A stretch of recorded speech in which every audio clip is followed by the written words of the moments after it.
ঠিক আছে, তাহলে আমরা বলেছিলাম আজকে আমরা স্ট্রং রুটস শুরু করব। শোনা যাচ্ছে তো সব?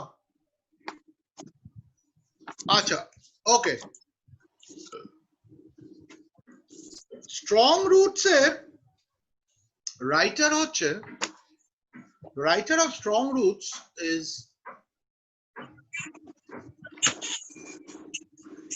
আবুল পাকির জয়নুল আবেদিন আব্দুল কালাম, বা শর্টে বললে এপিজে আব্দুল কালাম। আবুল পাকির জয়নুল আবেদিন আব্দুল কালাম 1931-এ জন্মেছিলেন, 2015-তে মারা গেছেন।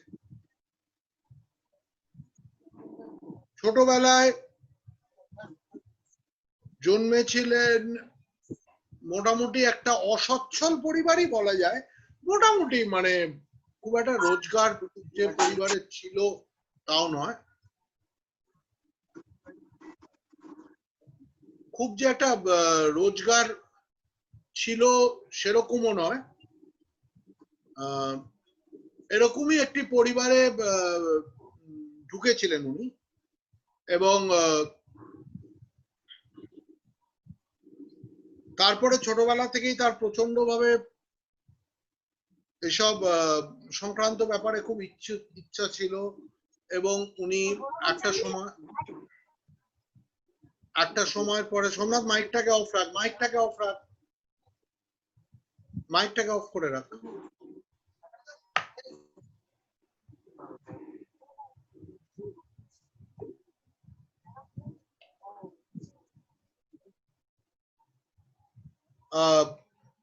তো যেটা বলছিলাম যে ওনার ছোটবেলা থেকে ইচ্ছে ছিল যে উনি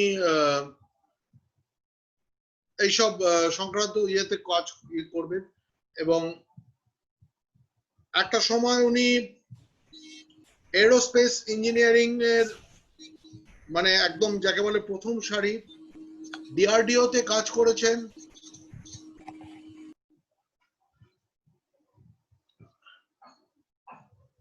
ডিআরডিও তে কাজ করেছেন, তারপরে উনি কি বলে ইয়েতেও কাজ করেছেন, আমাদের এক মিনিট বলে দিচ্ছি।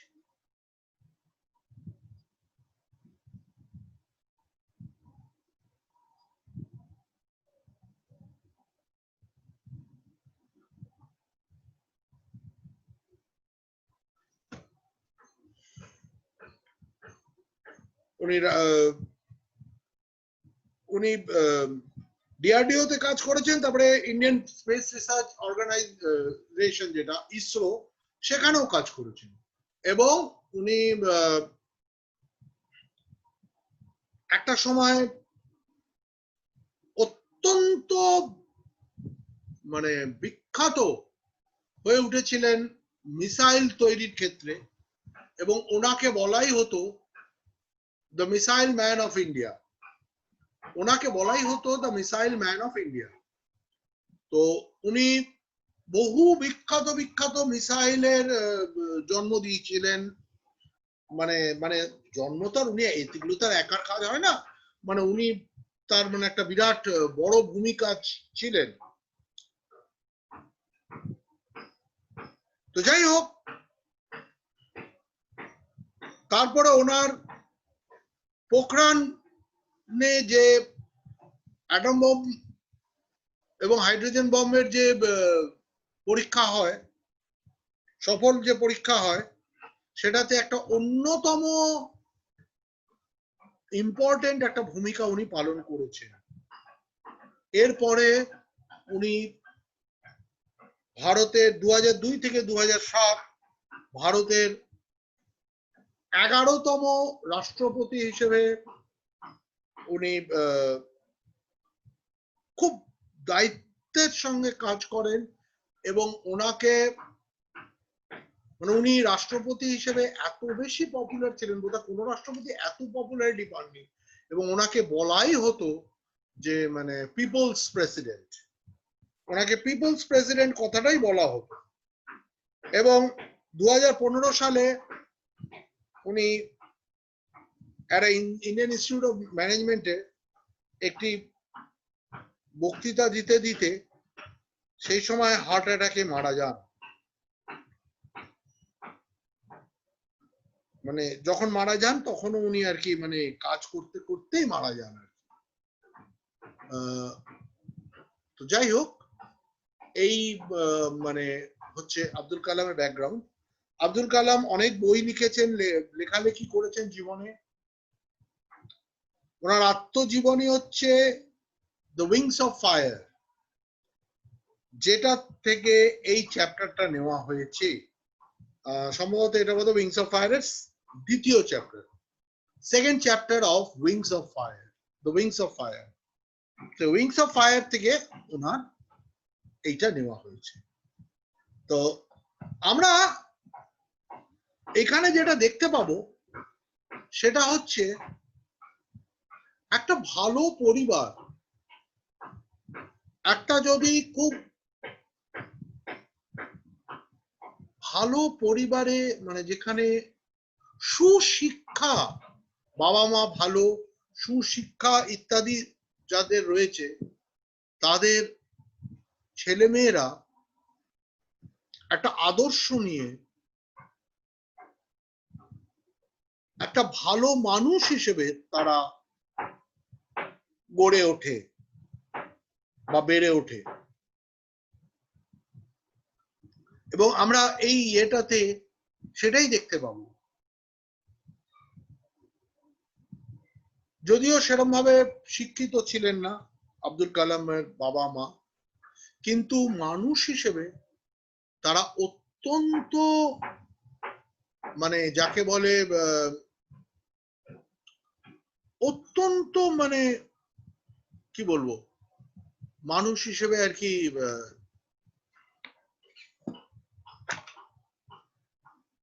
খুব ধার্মিক। ধার্মিক মানে হচ্ছে খালি ধর্ম ধর্ম করে লাফানোটা কি ধার্মিক বলে না।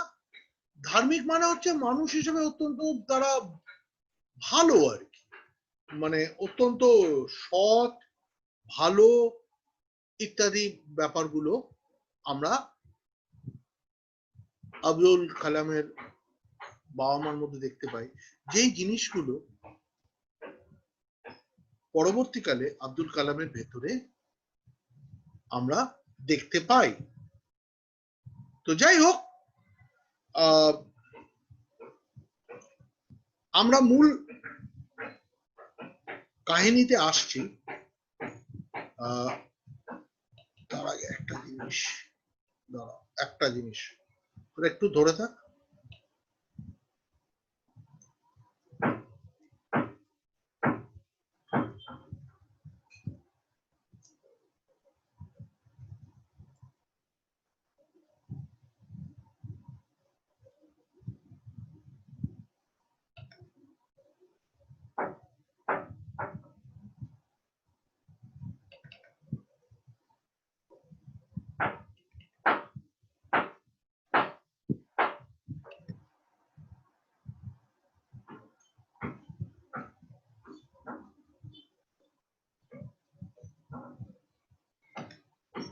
আচ্ছা বেশ, এবারে আমরা মূল ইয়েটাতে আসি। I was born into a middle class Tamil family in the island town of Rameshwaram in the erstwhile Madras state. যখন জন্মেছিলেন 1931 সালে, 1931 সালে যখন জন্মেছিলেন তখনও ভারতবর্ষ ব্রিটিশদের রাজত্বের অধীনে ছিলেন। এই জন্যই বলছেন যে it was in the erstwhile Madras state. এখন ওটাকে চেন্নাই বলে। এই চেন্নাই হচ্ছে তামিলনাড়ুর রাজধানী। এই তামিলনাড়ুরই একটা ছোট্ট দ্বীপ, খুব ছোট্ট একটা দ্বীপ হচ্ছে রামেশ্বরম। খুব ছোট্ট একটা দ্বীপ হচ্ছে রামেশ্বরম। in the erstwhile কি বলে, তো এই রামেশ্বরম কি বলে, রামেশ্বরম আর ভারতবর্ষের মূল ভূখণ্ডের মাঝখানটায় হচ্ছে যেটাকে আমরা বলি পাক প্রণালী বা পাক স্ট্রেট, PALK, পাক স্ট্রেট বা পাক প্রণালী।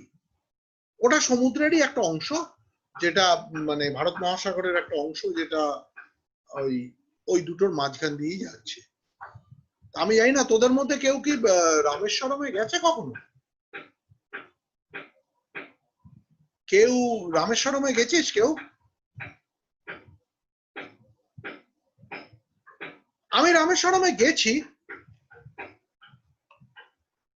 আমি নিজে রামেশ্বরমে গেছি। রামেশ্বরম যা আলাদা করে খুব দেখার কিছু আছে আমি তা বলবো না, কারণ রামেশ্বরম একটা মোটামুটি যাকে বলে একটা জেলে দ্বীপ। হ্যাঁ, রামেশ্বরম একটা জেলের দ্বীপ একটা মূলত, এবং ভীষণ একটা দিকটা থেকে ভীষণ মাছের গন্ধ আসে, ভীষণ ভাবে মাছের গন্ধ আসে। তো যাই হোক, এই রামেশ্বরম, কিন্তু যেটা রামেশ্বরমের অভিজ্ঞতা সেটা হচ্ছে ভারত ভূখণ্ড, মূল ভূখণ্ড থেকে রামেশ্বরমে যাওয়ার মাঝখানটায় পাক প্রণালীটার উপরে একটা ব্রিজ আছে, রেলের ব্রিজ। এটা মানে একটা অভিজ্ঞতা, আমি দেখছি তো স্ক্রিন শেয়ার করে যদি দেখাতে পারি।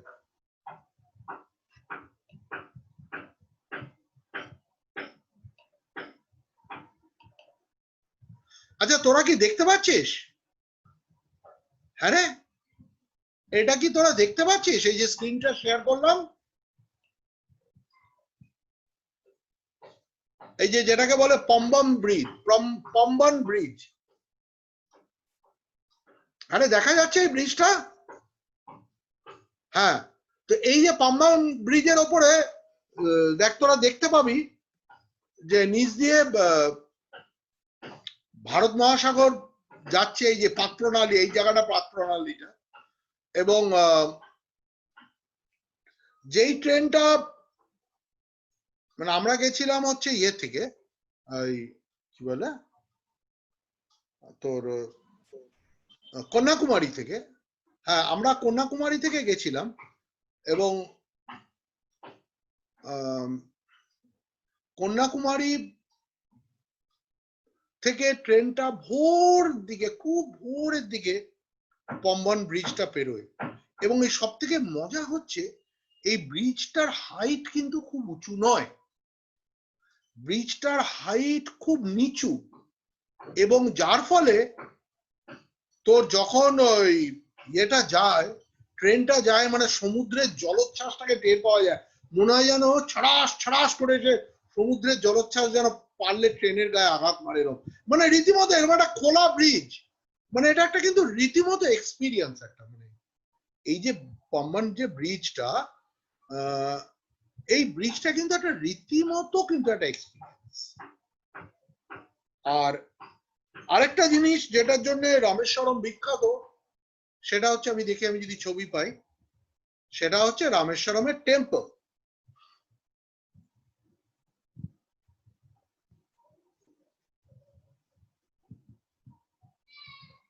সেটা হচ্ছে রামেশ্বরমের টেম্পল। আমি দেখছি যদি ছবিটা পাই মন্দিরটা।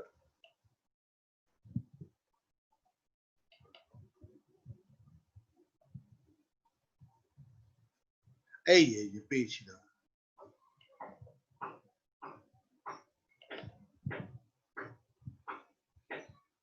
এই যে মন্দিরটাকে দেখতে পাচ্ছিস, এটা ওদের তো সব মন্দিরেরই সামনে সাউথে এরকম বড় গোপুরাম থাকে, গেট গুলোকে বলে গোপুরাম। তো সব মন্দিরের সামনে এই গোপুরামটা থাকে। তো এটা শিবের মন্দির, মূলত রামেশ্বরম হচ্ছে শিবের মন্দির। এবং যাই হোক, আমরা এবার ফিরে আসি।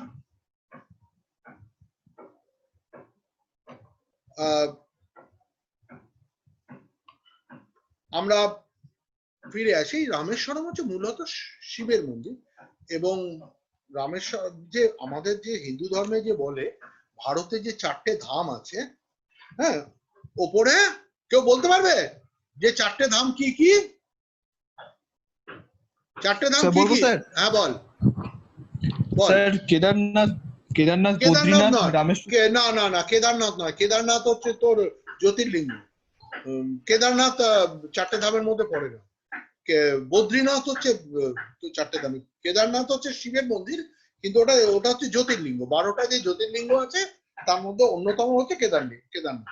হ্যাঁ, একটা হচ্ছে বদ্রীনাথ বা বদ্রীনারায়ণ। হ্যাঁ, আর স্যার রামেশ্বরম। রামেশ্বরম দক্ষিণে। মহাকালেশ্বর স্যার। না না না না না, পশ্চিমে কি? পশ্চিমে স্যার সোমনাথ, সোমনাথ। না, নট সোমনাথ, দ্বারকা। স্যার দ্বারকা, পশ্চিমে তো গুজরাটে, গুজরাটে সোমনাথ তো। হ্যাঁ সোমনাথ মন্দিরটা, কিন্তু সোমনাথ কিন্তু নয়, দ্বারকা, দ্বারকার ও মন্দির। দ্বারকা, হ্যাঁ। দ্বারকা নট সোমনাথ। সোমনাথ, আসল সোমনাথ খুব বিখ্যাত হয়ে গেছে কারণ হচ্ছে সোমনাথ অনেকবার আক্রান্ত হয়েছিল এবং মানে সোমনাথ অনেকবার ভেঙে ফেলেছিল, সেই জন্য সোমনাথ বিখ্যাত হয়েছে। আর পূর্বে, পূর্বে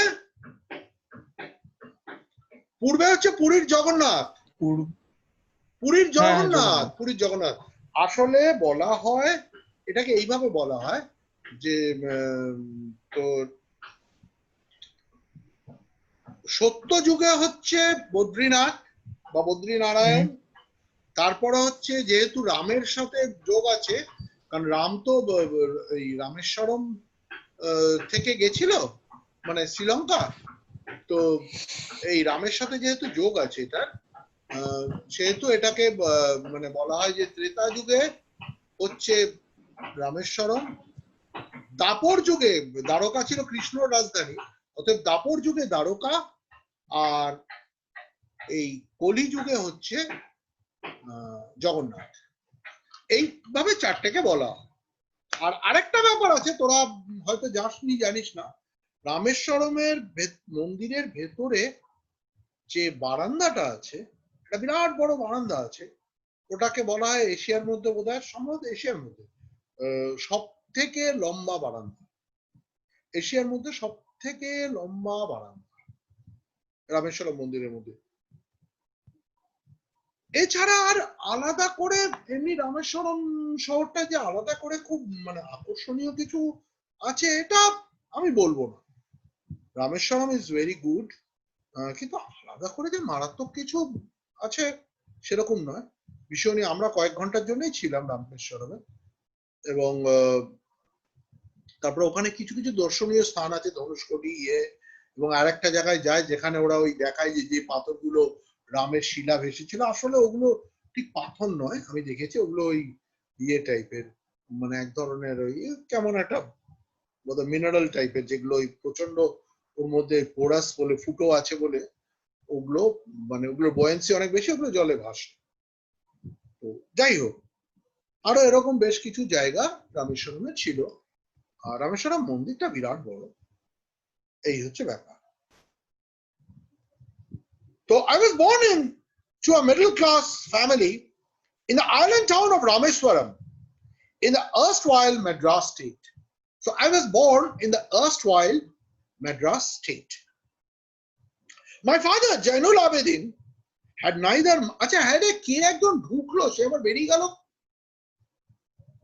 কে একটা ঢুকলো যে দেখলাম, সে বেরিয়ে গেল কেন? যাই হোক,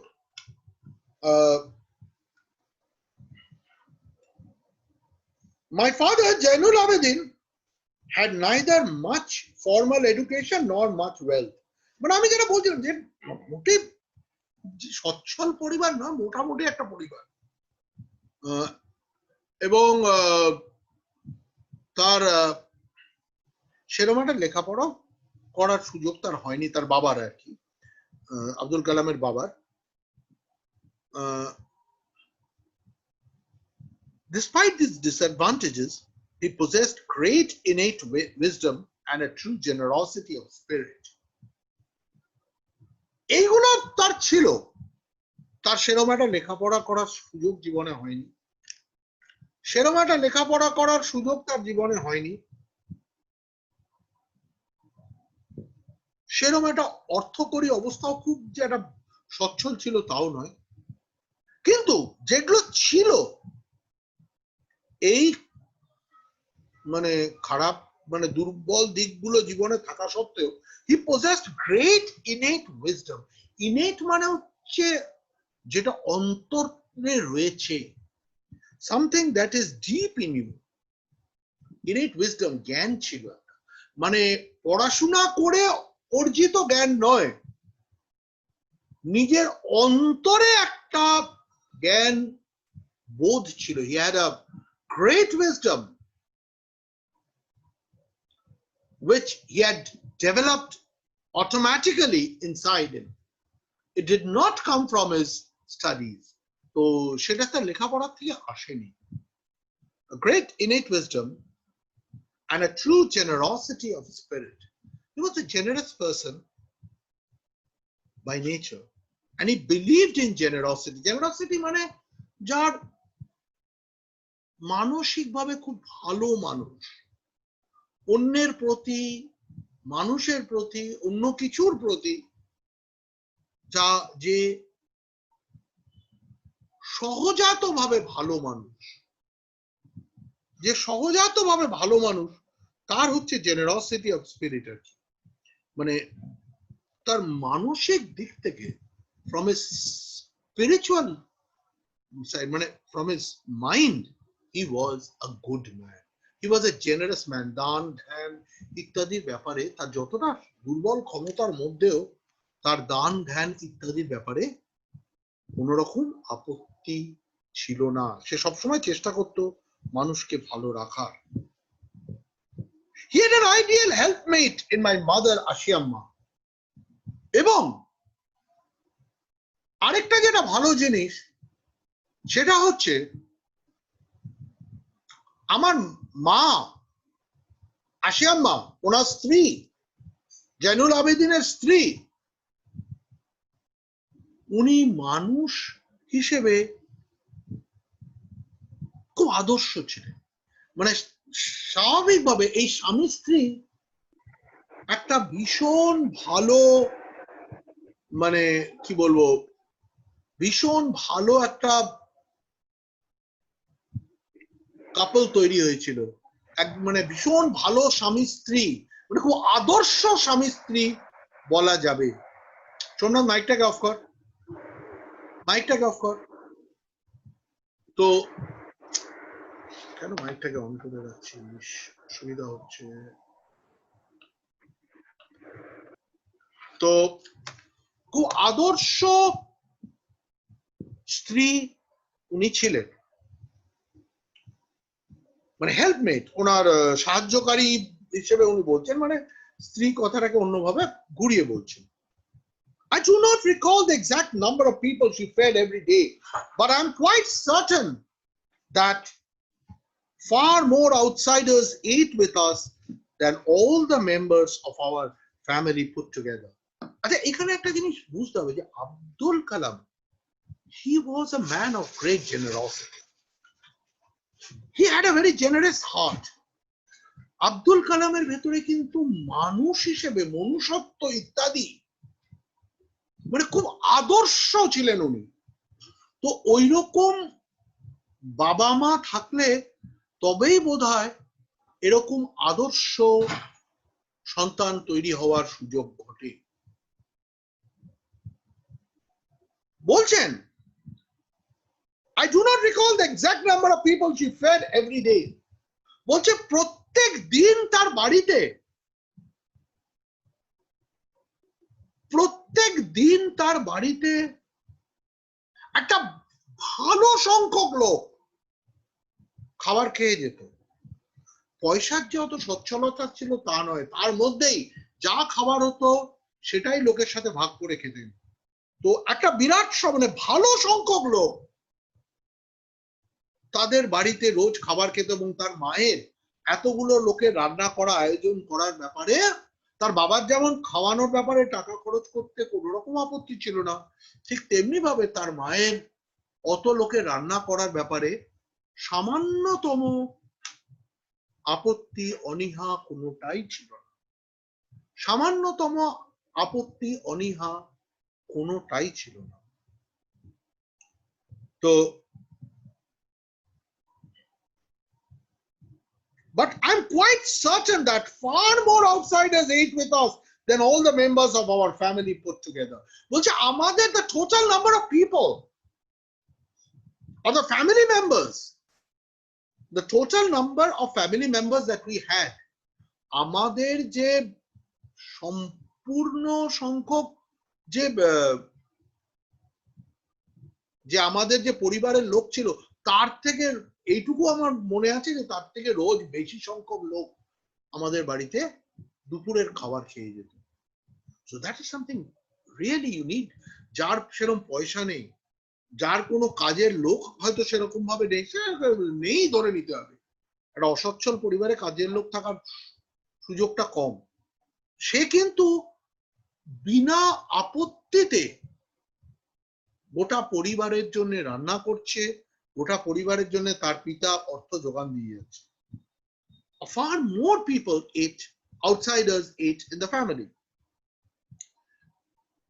My parents were widely regarded as an ideal couple. এবং আমার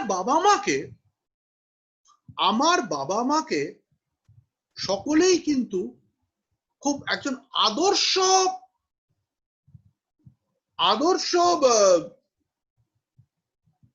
কি বলবো, মানে স্বামী স্ত্রী হিসেবে গণ্য করতো। মানে really people adored them for being an ideal couple. খুব আদর্শ স্বামী স্ত্রী ছিল, মানে একে অপরের মানে চিন্তাধারায় খুব মিল ছিল। এমন নয় যে একজন খুব দানি দয়ালু, আরেকজন খুব ধান্দাবাজ, আরেকজন খুব বিরক্ত হয়, রেগে যায়, সেরকম নয়। মানসিকভাবে দুজনেই খুব আদর্শবান বলা যেতে পারে। আচ্ছা, my mother's lineage was the more distinguished. One of her forebears have been bestowed the title of Bahadur by the British. বলছে আমার মা আরো বিখ্যাত পরিবারের, উচ্চবংশীয় কথাটা আমি ব্যবহার করব না, that's not the word that I'm going to use, but আমার মা আরো বিখ্যাত একটি পরিবারের ছিলেন। কারণ one of the forebears, মানে ancestors, মানে তাদের আগের প্রজন্মের কেউ একজন ব্রিটিশ গভর্নমেন্টের কাছে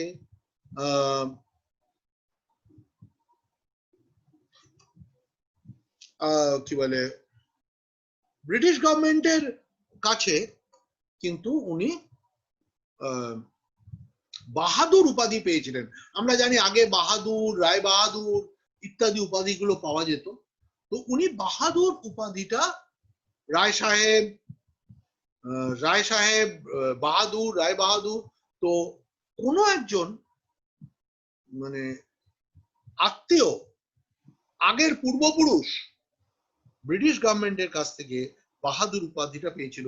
সেই হিসেবে তার মায়ের পরিবার বিখ্যাত ছিল। I was one of many children, a short boy with rather undistinguished looks, born to tall and handsome parents. So I was, আমাদের অনেকগুলো ভাই বোন ছিল। We had many siblings. আমাদের অনেকগুলো ভাই বোন ছিল। And I was a short boy. আমরা জানি আব্দুল কালাম খুব দেখতে যে সুন্দর ছিল, এ কথা মানে কেউই বলতে পারবে না। তো I was a short boy, খুব মানে বেটেও ছিলেন, with rather undistinguished looks. মানে our looks were not very impressive. মানে দেখলে তাকে কেউ সুন্দর বলবে এ কথা বলা যাবে না। So it was very undistinguished. এবং মানে এরকম এক একটা চেহারা থাকে না, দেখলে মনে থাকে, মানে সুন্দর হলেও মনে থাকে, কুৎসিত হলেও মনে থাকে অনেক সময়, যে বাহ বেশ সুন্দর দেখতে পায়, এর মনে থাকে। বলছে নো, এক একজন আবার এক একটা চেহারা আছে দেখলে কারো মনেই থাকবে না, দুদিন বাদে, মানে দুদিন বাদে না, এক বছর বাদে দেখলে মনে করতে পারবে না। তো I had that type of an undistinguished looks. born to tall and handsome parents. কিন্তু আমার বাবা মা on the other hand, they were tall, they were handsome, they were beautiful to look at, and they were tall. Born to tall and handsome parents. We lived in our ancestral house, which was built in the middle of the 19th century. আমরা আমাদের মানে ওর বাবার দিক থেকে আমরা যে বাড়িটায় থাকতাম সেটা আমাদের পূর্বপুরুষের বাড়ি ছিল, যেটা 19বিংশ শতাব্দীর মাঝামাঝি সময় যেটা তৈরি হয়েছিল। 19বিংশ শতাব্দীর মাঝামাঝি কোনো একটা সময় এই বাড়িটা তৈরি হয়েছিল। So it was quite an old house by the time he was writing. তার মানে প্রায় 150 বছর হয়ে গেছে সেই বাড়ির বয়স। It was a fairly large pakka house made of limestone and brick on the Mosque Street in Rameshwaram. So it was a large pakka house, মানে বাড়িটা খুব বড় ছিল। মানে একটা সময় তাদের বাড়ির লোকজন ইত্যাদি মানে তারা হয়তো মানে যারা পূর্বপুরুষ ওর বাবা তাদের হয়তো পয়সা করি একটা সময় ছিল, পরবর্তীকালে সেটা নষ্ট হয়ে যায়। So it was a quite large and pakka house, কাঁচা বাড়ি নয়, পাক্কা হাউস। কি বলে, made of limestone and brick. Limestone brick মানে চুন সুরকি দিয়ে তৈরি। চুন সুরকি দিয়ে তৈরি। আমাদের এই দোতলায় যেখানটা আমি বসে আছি এইটা নয়, এটা নিচেরটা কিন্তু চুন সুরকির তৈরি। চুন সুরকির বাড়ি এমনি খুব ঠান্ডা হয়, চুন সুরকি দিয়ে, এবং বাড়ির গাঁথনি খুব মজবুত হয়। আমাদের এই নিচের তলা এসি বসাবার জন্য ভাঙতে গিয়ে মানে ওদের লোকেদের জীবন বেরিয়ে গেছে। তারপর ওই পাশে একটা জানলা বার করতে গিয়ে মানে একেবারে মানে কাহিল হয়ে পড়েছিল ওরা। মানে একটা সময় মনে হচ্ছিল বোধহয় পারবেই না, এত প্রচন্ড ভালো গাঁথনি হয় চুন সুরকি, এবং খুব ঠান্ডাও হয় বাড়ি। So it was made of limestone and brick. ইট এবং চুন সুরকির বাড়ি।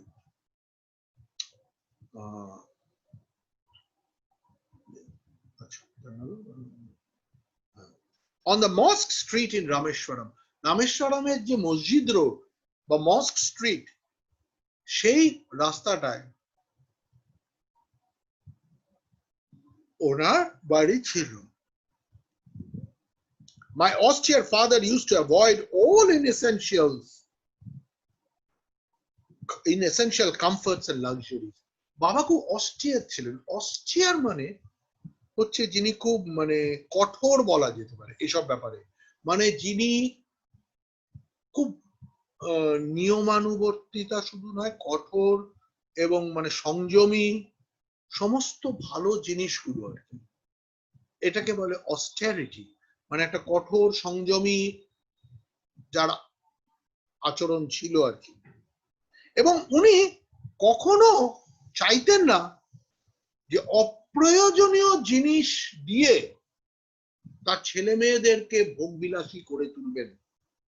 He never wanted to give them things that were not essential to them.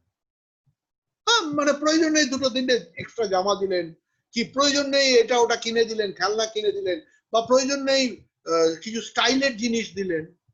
He never believed in those things. He believed that life is a discipline, life is a dedication, and if you spend your life in কি বলবে, if you spend your life trying to enjoy your livelihood, তাহলে তুমি জীবনে ভালো কাজ করতে পারবে না, তাহলে তুমি ভালো কাজ করতে পারবে না।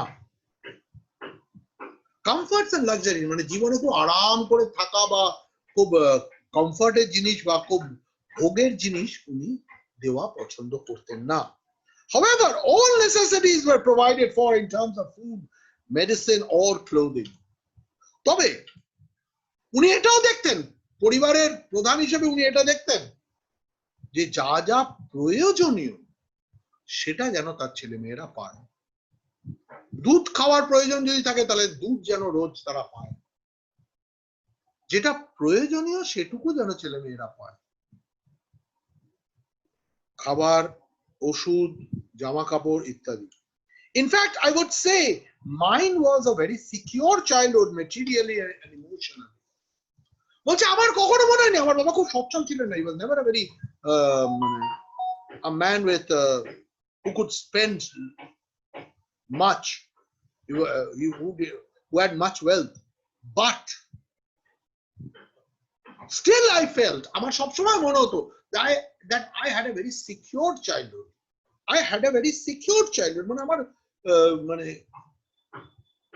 ছোটবেলার বয়সটা কিন্তু বেশ কোন রকম আমার মনে হয়নি যে বাবা আমি খেতে পারবো না, কি পড়তে পারবো না, পড়াশোনা ক্ষতিগ্রস্ত হবে। মানে মেটেরিয়ালি দিক থেকে, জাগতিক ব্যাপারে বা মানে যেসব প্রয়োজনীয় জিনিস তার ক্ষেত্রে কিন্তু উনি কোন রকম কার্পণ্য করতেন না। আর অবশ্যই ওনার ভালোবাসাটা টের পাওয়া যেত, এটা ইমোশনাল, আবেগটা টের পাওয়া যেত, কিন্তু আবেগটাকে উনি কখনো অকারণে অপ্রয়োজনে ছেলে মেয়েকে আহ্লাদ দিয়ে নষ্ট করব এটা উনি বিশ্বাস করতেন না। I normally ate with my mother sitting on the floor of the kitchen. বলছে আমি সাধারণত মায়ের সাথে বাড়ির মেঝেতে বসে খেতাম। আগেকার দিনে আমরা মানে অনেকেই খেত, মেঝেতে বসে খেত, আর চেয়ার টেবিলের ব্যাপারটা ছিল না।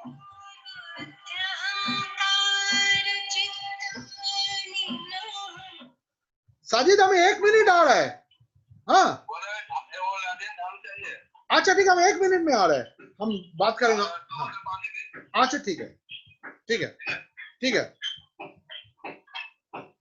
তো যেটা বলছিলাম যে I normally ate with my mother sitting on the floor of the kitchen. তো মেঝেতে মাটিতে বসে, আগেকার দিনে ম্যাক্সিমাম লোকই মাটিতে খেত, আমরাও মানে খেয়েছি আর কি। আমি খেয়েছি খুব বেশি একটা মনে পড়ে না, একটু আধটু এক আধ সময়, কিন্তু মানে প্রচুর লোকই মাটিতে খেত। আমার মামা বাড়িতে এই সেদিন পর্যন্ত মাটিতে খেত, তো মামা বাড়ি গেলে আমরা মাটিতেই খেতাম। Sitting on the floor of the kitchen, she would place a banana leaf. এবং আগেকার দিনে অত ভাষণ টাষণ ছিল না, যেহেতু বাগান টাগান ছিল লোকের, সেহেতু কলা গাছ হতো এবং কলা পাতাতেই খাওয়া হতো। কলা পাতাতে খাওয়াটা কিন্তু একটা ইন্ডিয়ান খুব standard. She would place a banana leaf before me on which she added ladle rice and aromatic sambar. তো এর উপরে উনি খানিকটা, লেডল মানে হচ্ছে হাতা, হাতা, হাতায় করে করে ভাত দিতেন, লেডল রাইস, লেডল মানে হচ্ছে হাতায় করে, and aromatic sambar, aromatic মানে যা সুগন্ধ আছে, সুগন্ধ আছে। তো সাম্বার তো সাউথ ইন্ডিয়ান, তো ওরা সাউথ ইন্ডিয়ানই খেত, ওরা হয়তো নিরামিষই ছিল যেহেতু সাউথ ইন্ডিয়ান ছিল। তো aromatic sambar, a variety sharp homemade pickle, এবং বাড়ির তৈরি একটা খুব তীক্ষ্ণ আচার, একটা টক টক ঝাল একটা আচার, and a dollop of fresh coconut chutney. dollop মানে একটা দলা, a dollop of fresh coconut chutney, নারকলের চাটনি। ওই যে নারকলের চাটনি দেখবি ওই দোসা ফোসার সামনে যেটা দেয়, ডাল আর নারকল দিয়ে বেটে যে চাটনি বলে ওটা যেটাকে। So a dollop of fresh coconut chutney. ঠিক আছে, আজ এই পর্যন্ত থাক। আর